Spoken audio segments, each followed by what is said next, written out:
Rival mode right now is not good enough. It's why Gervonta Davis, one of boxing's most fascinating knockout artists and one of the attractive pound-for-pound kings of this generation. His record speaks for itself, with a massive 28 knockout wins in 30 fights. Down goes Romero on a beautiful left. If Shakur Stevenson is one of the most boring fighters for putting people to sleep outside the ring, then Gervonta Davis is one of the most eye-catching fighters for putting people to sleep inside the ring. Broken jaws, concussions, swollen and bloodied faces, broken ribs, and funny falls are a bit of the kind of experiences Gervonta Davis's opponents get faced with when they lock horns with him in the ring. Goes to the body with the right. There's the jab. 1-2. So Davis. On a big shot to the body, every one of Gervonta Davis's opponents has had great plans. In fact, many of them have been very unbeaten and cocky until they got hit by Tank's powerful hand.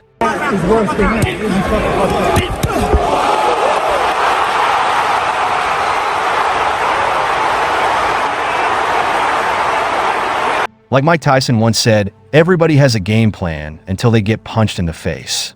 Let's take a look at 8 times when Gervonta Davis punished cocky and boastful fighters that'll be remembered forever. On a vicious left uppercut, and he's out. Champions with the hearts of champions, if Davis taught Santa Cruz. It was Gervonta Davis's pay-per-view debut, and he wound up and unleashed a scintillating left uppercut that knocked Leo Santa Cruz out cold for a sensational 6th round knockout. An instant knockout of the year frontrunner. Going to fold from his, oh my, the punctuated victory before just north of 9,000 fans spread out at the Alamo Dome in San Antonio gave Tank the WBA super featherweight title to add to his existing WBA lightweight title. Uppercut from the opening bell, Davis grinded and launched that left uppercut, with the shot landing on some attempts and just missing on others. Sure that Davis returned in the second, throwing all their mutual respect out the window. As the bout continued, the two champions took turns trading fire in electric sequences. However, every time Santa Cruz engaged in the phone booth, he left himself vulnerable. He did something that I was even shocked by. The strategy blew up in Santa Cruz's face in the 6th when Davis cornered him against the ropes, downloaded information in real time, and detonated that wicked left uppercut, which crumpled the Mexican fighter in a heap. Which were stand toe-to-toe against the bigger puncher. Staying first on the list, you have a fighter who wasn't only cocking out of the ring but in the ring as well, and was almost becoming the second fighter to go the distance with John Davis until the tragedy happened. Uriorki's Gamboa double jabbed, and then the left hand dropped. Gant Davis went to the 12th round for the first time in his career against Gamboa, but he avoided going the distance with yet another knockout as Gamboa hit the canvas with a thud. Double jab and then the left hand dropping Gamboa. Referee Jack Rice didn't even bother registering a count and waved off the fight to grant Davis the win. Despite adding a world lightweight title to his 2 career super featherweight, he thought he should have put out a hobbling 38-year-old Gamboa way earlier, but insisted that needing 2 attempts to make weight Friday didn't affect him. If anything, Davis got a valuable learning experience. Davis first dropped Gamboa with a left hook to the body in the 2nd round. The Cuban fighter rose from the canvas following that knockdown, favoring his right leg. After the fight, Gamboa told Gray, "I think I ruptured my Achilles tendon."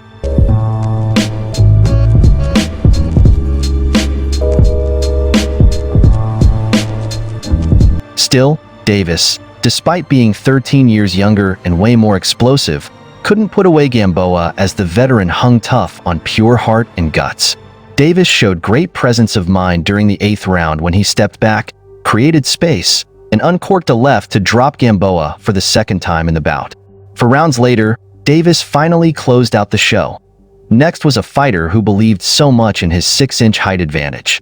Sadly, his advantage couldn't take him past the 11th round. Here you have Mario Barrios' double pump. After the fight, ladies and gentlemen, good evening and welcome to the State Farm Arena here in Atlanta, Georgia. Grant Tank Davis called his move up 2 weight classes to the pay-per-view in Atlanta a move that proved he was daring to be great. Those who watched his performance would be hard-pressed to disagree. Davis, a 26-year-old rising star, headlined his 2nd consecutive PPV card and added a world title in a 3rd weight class by stopping Mario Barrios, the World Boxing Association regular champion at 140 pounds in round 11 of a thrilling and dramatic slugfest inside State Farm Arena. Big difference in Barrios' doubles with the jab. There's a right hand again. Yeah, Davis scored the Ring Magazine 2020 knockout of the year with that. You know, Davis normally lands 37% of its punches. The scores, although Davis was leading on all three scorecards at the time of the stoppage, Barrios was busier and largely fighting him on what appeared to be even terms throughout a series of competitive and exciting rounds. To close the fight, Davis, a native of Baltimore, rallied in round 11 after a hot start from Barrios. Now make the mistakes to left-hand. Davis proved to be the bigger puncher despite giving up nearly 6 inches in height in his junior welterweight debut. Just 9 months after recording the knockout of the year in 2020 by finishing Leo Santa Cruz with an uppercut in round 6 of their junior lightweight bout, Davis appeared as if he seized momentum for good in round 8 when a lead right hook surprised Barrios and dropped him hard. Looking to survive, I knew Barrios was hurt. I just had to catch him at the right time, Davis said. Floyd came to me and was honest. He told me I was down. He said, "Show me that you are great." This man set the tone.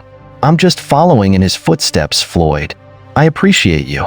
I'm thankful to be in this position. Davis was able to rally even bigger down the stretch to stun him with a big shot leading up to the stoppage.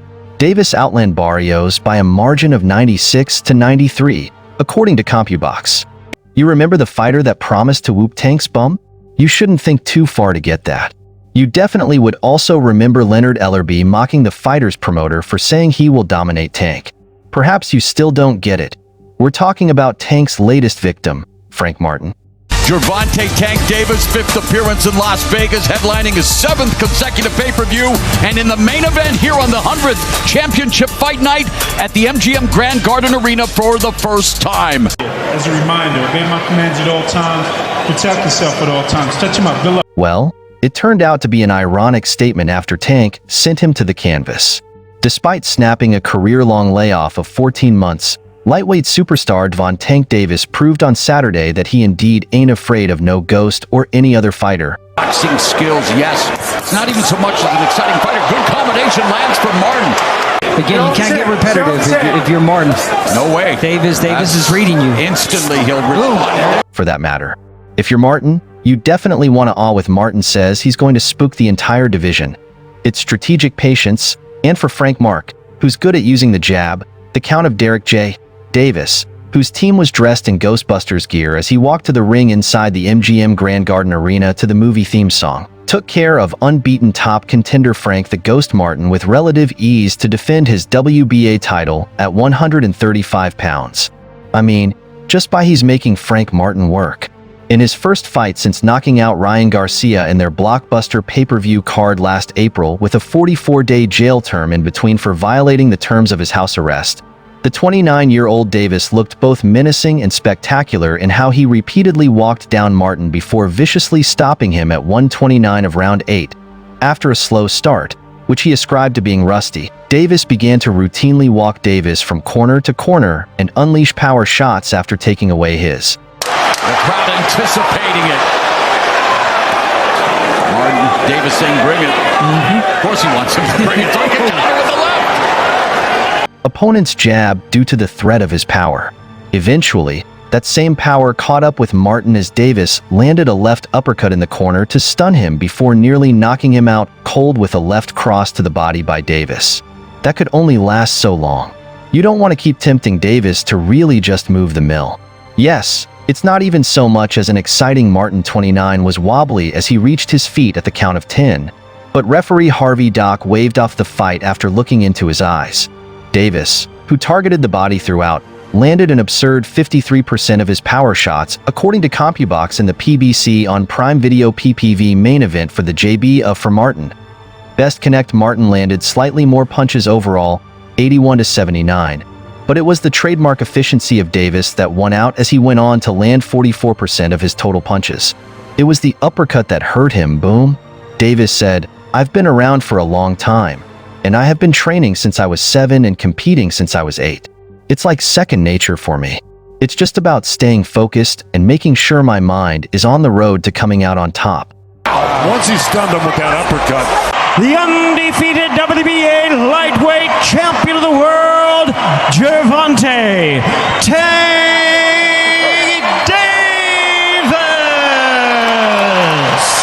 Although Martin was able to gain back respect at times by exploding out of the corner with clean left hands to keep Davis honest while causing a bruise around his right eye, he was never able to follow up with anything menacing enough to keep Davis from unleashing relentless pressure over the final rounds. There's trouble here. The millimeters, his defense, his ability to utilize his ring IQ and his boxing skills. Yes, it's not even so much as an exciting fighter. Good combination lands for Martin. There's the uppercut, and there's the left hand way out the left hand. Just put him in competition. At 140, we definitely wouldn't have missed boxing's biggest trash talker on this list. As lousy as he was, all it took to silence him was a big punch from Davis. You know it's Rayleigh Romero is the left for nearly all of the first 6 rounds of his bout with Gervonta Davis.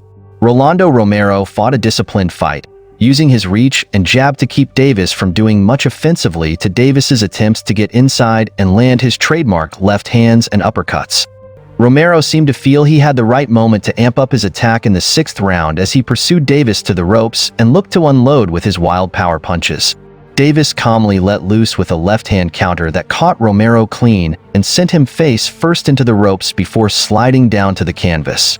Romero was able to beat the count and rise to his feet. Davis, 28, who reunited with former promoter Floyd Mayweather before the fight, hugged his longtime mentor after the victory with a huge smile on his face. You got to sign that dotted line. Tank, following up on that, that's Matt Harris from the Washington Times. What do you see as the biggest obstacle kind of remaining in the negotiations to agree upon? Yeah, he agreed with everything. Okay. And then, despite the narrative surrounding this fight that the winner might become the new face of the sport, Davis spent most of the promotion reminding media members he already is, which was hard to debate following his performance. Fighters, it's a lot of fighters that if you watch, they do everything I do.